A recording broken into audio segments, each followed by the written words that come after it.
ओंकार, मैं आपसे चर्चा कर रही थी अमित ठाकरे की और राज ठाकरे की।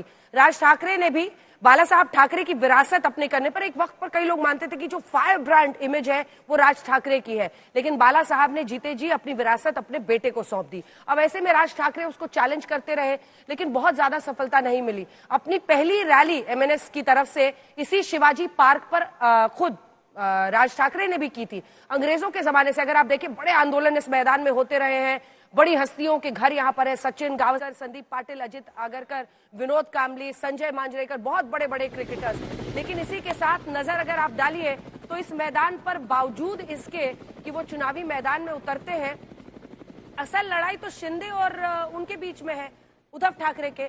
मुझे पूरे हेलीकॉप्टर शॉट की 30 सीटों पर कुल 2 आदमी मिले। एक जब मैं आपके साथ पुणे में थी, जिसने राज ठाकरे का नाम लिया रोड पर, वरना बहुत कम लोग मिल रहे थे।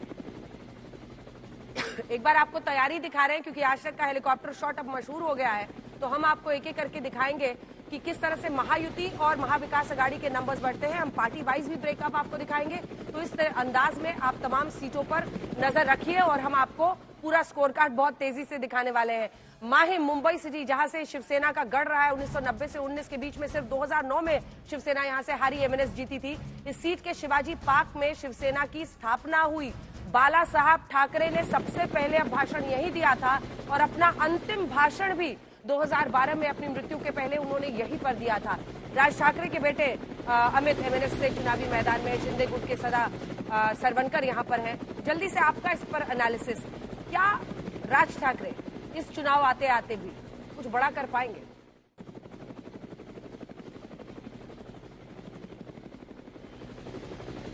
ओंकार, एग्जैक्टली राज ठाकरे, देखो ठाकरे का ट्रेडिशन ऐसा है कि बाल ठाकरे हो या फिर उनके बाद उद्धव ठाकरे हो, वे खुद चुनाव के मैदान में नहीं उतरते थे। They always used to be a king maker. तो वो खुद मातोश्री पे रहते थे और वहीं से पूरे राज्य की राजनीति दिखा करते थे। आदित्य ठाकरे ने पिछली बार पहली दफा ऐसा हुआ कि वो विधानसभा चुनाव में उतरे, वर्ली से सीट जीते। अब माहिम की जो इंटरेस्टिंग सीट है, जहां से खुद अमित ठाकरे इस बार पहली बार चुनाव के मैदान में है, वो भी इससे पहले किसी ने एक्सपेक्ट नहीं किया था। लेकिन राज ठाकरे धीरे धीरे अपनी जो पॉलिटिकल लीगेसी है वो अमित ठाकरे के पास देना चाहते हैं और महाराष्ट्र नवनिर्माण सेना का एक फेस जो है वो उन्हें बनाना चाहते हैं। तो उसी दिशा में आया हुआ है ये, हम कह सकते ये कदम है। लेकिन माहिम जो एक हम कहेंगे हाई स्टेक बैटल हो गया है अमित ठाकरे आने के बाद, और इससे पहले वहां मतलब मनसे का इससे पहले इतना बड़ा गढ़ नहीं था। लेकिन वहां का जो मराठी मानुस है माहिम का, वो मराठी मानुस अपने साथ लेते हुए राज ठाकरे अब आगे जाना चाहते हैं, क्योंकि राज ठाकरे की जैसे राजनीति 2008 से शुरू हुई, मनसे आया, महाराष्ट्र की पॉलिटिक्स भी यही रही है। 2009 कई बार वो महाराष्ट्र वर्सेस अदर्स की बात करते थे। नॉर्थ इंडिया से आए हुए अगर वहां पर लोग रहते थे तो वो कहते थे कि नौकरियां महाराष्ट्र के लोगों को, मराठी मानुष का मुद्दा उन्होंने खूब उतारा। लेकिन और देखिए, शिंदे गुट नहीं माना, शिंदे गुट से सदा सरवनकर अगर है तो उद्धव गुट से महेश सावंत वहां पर प्रत्याशी है। तो कुल मिलाकर लड़ाई बहुत दिलचस्प है। और इसी के साथ अगर आप बाला साहब की विरासत की चर्चा करेंगे तो उनकी विरासत इतनी बड़ी है महाराष्ट्र में, किस तरह की बयानबाजी इस वक्त हो रही है। बयानबाजी के पहले वो जल्दी से आपको सुना देते हैं तो आपको भी अंदाजा लगेगा, नब्ज पता चलेगा कि दोनों ही जो गठबंधन है उनके लिए इस बार की लड़ाई इतनी बड़ी क्यों है। जब वोटिंग परसेंटेज बढ़ता है तो बीजेपी को ही उसका फायदा होता है। तो मैं ऐसा मानता हूं कि निश्चित रूप से ये जो बढ़ा हुआ वोटिंग परसेंटेज है, ये बीजेपी और हमारे अलायंस के लिए, महायुति के लिए ये फायदा हमको देगा और इसका फायदा हमको होगा। मुझे ऐसा लगता है कि जो रुझान सामने आ रहा है कि वोटिंग परसेंटेज बढ़ गया है। जब वोटिंग परसेंटेज बढ़ जाता है तब लोगों को सरकार के खिलाफ एक मत तैयार होता है, जो लोग बाहर आकर लोग मत डालते हैं। तो this is vote for change, और बदलाव के लिए वोट पड़ा है, ऐसा मेरा अनुमान है। और महाराष्ट्र में महाविकास अघाड़ी की सरकार बनेगी। इस चुनाव में लाडली बहना योजना का मुद्दा चला है, और भी जो मैंने वो मुद्दे बताए, वो सब मुद्दों पर मतलब वो लोग हमारे साथ रहेंगे।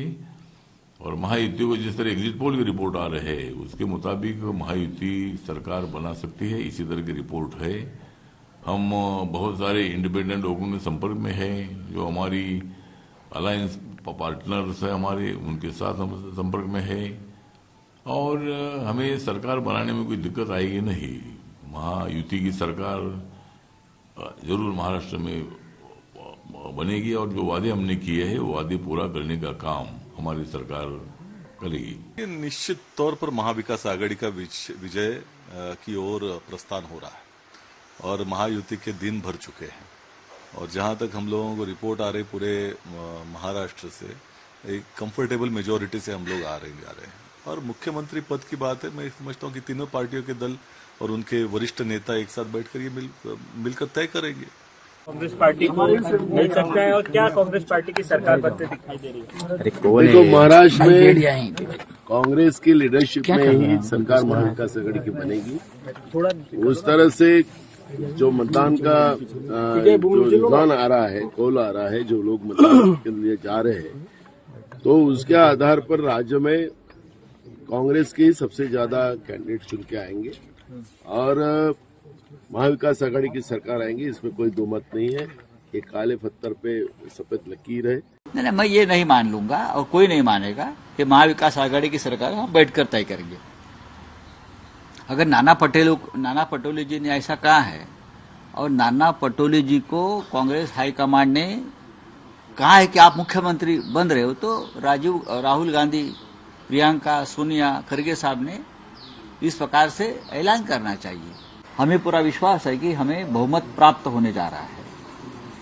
160-165 तक हम विधायक हमारे चुनकर आएंगे। महाराष्ट्र बहुत बड़ा राज्य है, दूर दरार से लोग चुनकर आएंगे। मुंबई में आने के बाद उनके लिए रहने के लिए जगह नहीं है, कहाँ रहेंगे वो, भागम भाग होगी, उनके ऊपर प्रेशर रहेगा ये लोगों का, खोखे वालों का। तो सबकी रहने की व्यवस्था एक होटल में एक जगह पर करने की योजना हम बना रहे हैं। नहीं, मैं उनसे कहूंगी ये सारी टेंशन लेने की उनकी जरूरत नहीं है कि होटल्स बुक करें और चॉपर्स बुक करें। उनको महाराष्ट्र की जनता उनको छुट्टी देने वाली है अगले 25 साल के लिए। जिस तरीके से लूट मचाया है, जिस तरीके से भ्रष्टाचार हुआ है, जिस तरीके से अदानी की सरकार चली है, वो खत्म होने वाली है। जनता हमें बहुमत देगी, स्पष्ट सिंपल मेजॉरिटी मिलेगी और हम जनता की सेवा में 5 साल डटे रहेंगे, जुटे रहेंगे। सब चीजें अभी से महाराष्ट्र में चर्चा शुरू हो गई है। प्लेन बुक किए गए हैं विदर्भ से एमएलए कांग्रेस के लाने के लिए, रिसोर्ट बुक किए गए हैं। कर्नाटक में डीके शिव कुमार जी को जिम्मेदारी दी गई है। सब बातों में कितना सत्य है? यह सब गलत है। डीके शिव कुमार को नहीं बुलाया है और इधर कोई तोड़फोड़ करने की जरूरत नहीं है। हमको हमारे महाविकास आघाडी को बहुमत मिल जाएगा। पहिला मुद्दा असा आहे की आम्हाला पूर्ण बहुमत मिळत असेल तर आम्हाला कोणाशी संपर्क साधण्याची गरज नाही, परंतु आम्हाला बहुमत मिळाल्याच्या नंतरही जर कोणी आम्हाला येऊन भेटत असेल, एखाद दोन अपक्ष कोणी, तर काय आम्ही त्याचा स्वीकार करू, परंतु आम्ही पूर्णपणाने बहुमतात देणार।